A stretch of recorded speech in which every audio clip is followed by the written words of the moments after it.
Hey guys, and welcome to today's video. So in today's video, we're going to be talking about a bunch of new makeup from Milani. Pretty much everything that I use today is Milani, even if it's not brand new, so that this could be kind of a review of all the new makeup as well as a one brand tutorial. And with that, let's go ahead and get into the video. Okay, so they came out with a couple new foundations. One is a cream to powder foundation and the other is a liquid.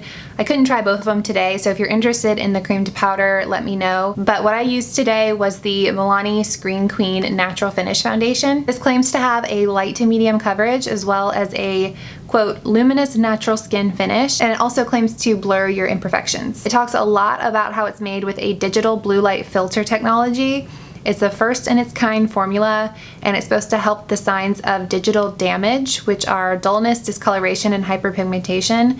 So it's basically claiming to be a sunscreen for blue light. So I went in on the right side of my face with a brush. I've been loving this Real Techniques brush 001.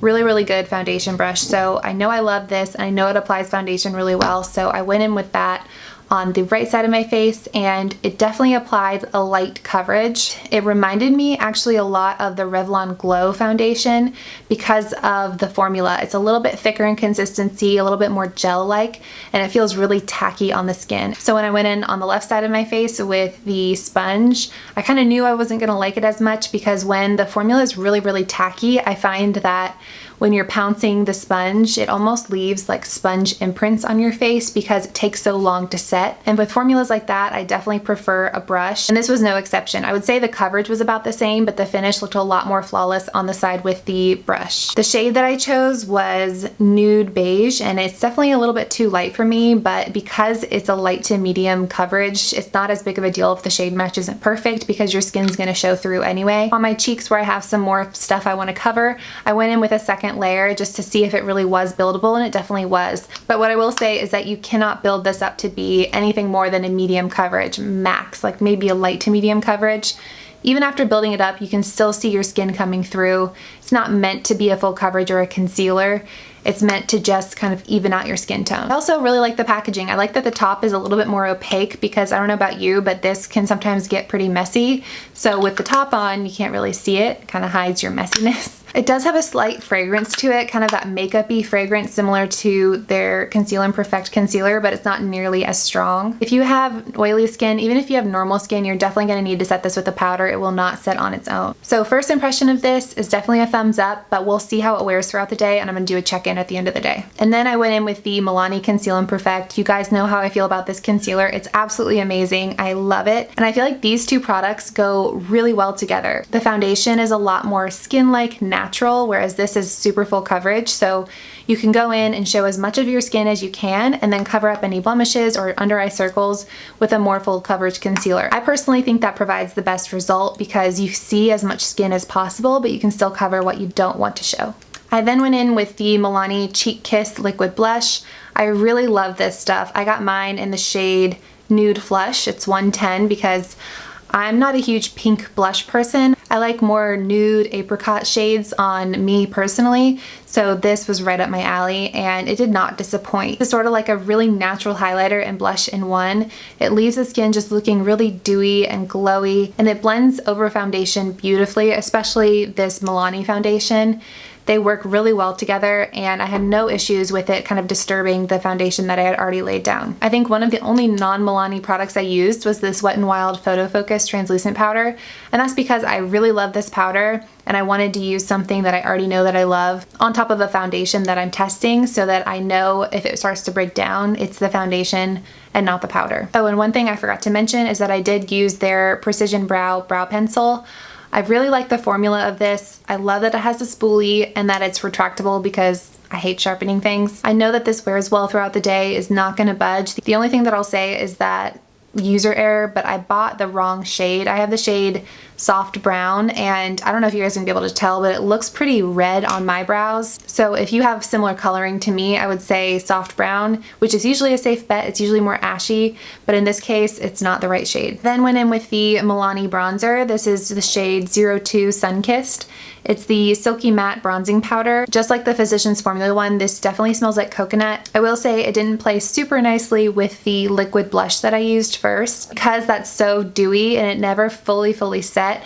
When I went to apply the bronzer a little bit too soon, it stuck to the wet patches, but that's to be expected. I should have waited a little longer. So I ended up layering this Blossomtime Rose Milani blush over the liquid blush just to set it a little bit more, and then I finished up with this bronzer. But like I was saying, beautiful bronzer. It can be used as both a contour and a bronzer because it's sort of a cool tone. At least this shade is a cool tone, and it's completely matte. And like it says, it's super silky. It just melts into the skin, and it's really pigmented, so definitely tap off the excess on your brush before you go in and give yourself a bronzer helmet. I then went in with the Milani Ludicrous Lights highlighter. This is so intense. I got mine in the shade 120 Peach Ella. There were 2 other shades on their site. This is one of 3, and it's part of a collection that has eye toppers, lip toppers, and highlighters. You can buy them all in the same color range, and they're all pretty intense duochrome shades and all limited edition. It claims to have light reflective pearls that instantly illuminate by capturing and reflecting light to enhance your complexion. This is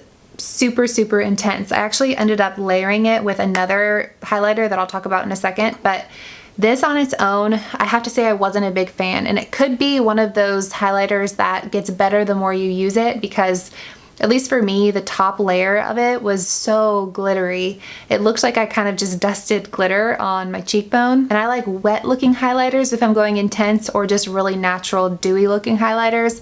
I don't like to see actual little specks of glitter on my cheeks. It's just not my personal preference. But like I said, it could just be that layer on top. I did try and dig my finger in and swatch it some more, and I still saw a good bit of glitter. So if you are not a fan of that in your highlighters, I would say go ahead and skip this one because there's a better one in the collection. All right, this next product is one I was really excited about. It's a collaboration with Salt-n-Peppa, and they actually came out with 2 different shades. I think one is like a red color, and the other one is supposed to be a nod to the 90s and like a brown lipstick, which is obviously the one that I went for. It claims to be a universally flattering tone. It comes with the Milani Understatement lip liner. This is in the shade 240 Shoop, and then the lipstick that it goes with is the shade 27, also called Shoop. The lip liner is super creamy, so you have to be careful. I went right in with it because I've gotten so used to the NYX lip liners, and they're a little bit more waxy, so you have to use a little bit more pressure when you apply them.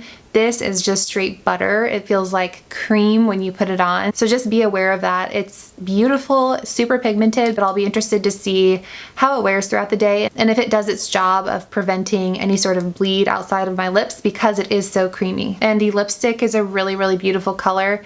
I think I was expecting it to be a little bit of a lighter color to contrast a little bit more with the lip liner, but the difference here is that this is very much a brown, whereas this one has a lot more of a rosy tone to it. It looks pretty matte on the lips, so I was glad that I could go in with the topper because my lips were looking just a little bit dry, but that's just a me problem. My lips are pretty dry right now. And the lip topper that I went in with was another collaboration.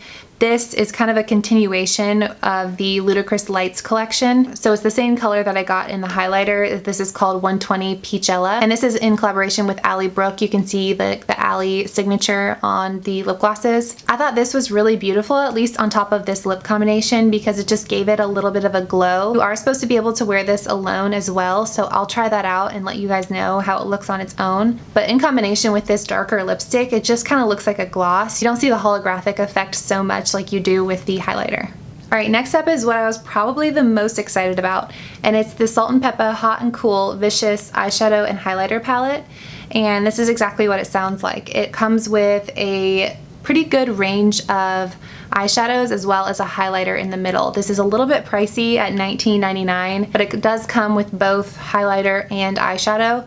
I will say this is a lot smaller than I thought it was going to be on their site. For some reason I thought this was going to be a larger palette, but it has their signatures, Salt-n-Peppa, and then it does also come with a mirror. So this is the highlighter that I used kind of on top of the Ludicrous Lights one to try and fix it a little bit, and it is so beautiful. The shade is gorgeous, it's pigmented, it's creamy, and it does provide that kind of wet look. So I love the highlighter. As far as the eyeshadows go, when I first went in with the first matte shade, I tapped off the excess of my brush and went in to apply it, and I felt like there wasn't much there. The next time I just tapped into the eyeshadow and didn't tap off the excess and went in with it, and it was perfect. So obviously don't dig your brush in there and then just go straight to your lid, but just lightly tap it into the eyeshadow and then go straight to your lid, because for some reason tapping off the excess really taps off all of the eyeshadow, at least in my experience with the matte shades. The glitter eyeshadows, on the other hand, I went in to apply with a flat shader brush, and there was just nothing transferring from the palette to my lid. I went in with my finger and it was much better, but the reason I don't really like going in with my finger is because sometimes this happens. The oil from your finger kind of messes with the eyeshadow. It makes it even harder to pick up. So even though I absolutely love the highlighter in the middle, I would say that eyeshadows are a little bit tricky to work with, but the color range is really unique. After I went in with the eyeshadow palette, I used this eye topper, again in the shade Peachella, and this is definitely very pigmented. Again, probably not my first choice in terms of shade because it's sort of a duochrome, very intense shade that I don't feel like I would reach for a lot. The formula is really good. I would say that you kind of have to commit, because if you try and go back over a spot, you end up with a little bald spot on your lid. That happened to me kind of right here. I don't know if you'll be able to see as I'm applying it, but the formula is good. I just don't think that the shade is something I would reach for. Hey guys, so I don't think I actually ended that last clip to say that I would see you later, but here we are 8 hours later, and I wanted to show you guys how the foundation has held up. So after about 4 hours, I took a video outside on my phone so that you guys could see what it looks like in natural light after a few hours of wear time. And now it's been 4 more hours, so a total of 8 hours of wear time. And I'll give you guys a close-up so you can really see how it's looking. So obviously my skin is looking pretty shiny, which is to be expected. This does not claim to do anything for mattifying your skin. I have oily skin, and if anything, this claims to be a luminous foundation. So for the fact that it's a luminous foundation on oily skin, I think it looks pretty darn good. There's a tiny little part on my chin where it's broken up just a little bit, where I have a little bit of dryness, but other than that, it's intact. And I'm actually impressed with everything on my face. The eyeshadow is still intact, the highlighter, the blush, and the lipstick is in pretty good shape considering I've eaten 2 meals. But for me, the foundation is really the thing that's gonna drive whether or not the rest of your makeup lasts, because if your foundation breaks down, your blush probably will, your bronzer probably will, everything that's layered on top of it, because it is the foundation of your makeup look, will start to break down if that foundation isn't a good one. So the fact that all of my makeup still looks intact, I think is a huge nod to how well this holds up even on oily skin. I would say if you're looking for an everyday foundation that's light to medium, this is a really good one. I'll keep you posted on whether or not it breaks me out. That's always the big question mark for me because I have really sensitive skin. But if it doesn't, I can see myself reaching for this quite a bit. I really don't mind getting oily throughout the day. That's something that I can fix with a blotting sheet, and it happens to be with most foundations anyway. So I see myself reaching for this a lot, again, assuming it doesn't break me out. So that is going to be it for this video. Thank you guys so much for watching. Give this video a thumbs up if you enjoyed it, and don't forget to subscribe while you're here, and I will see you guys next time. Bye.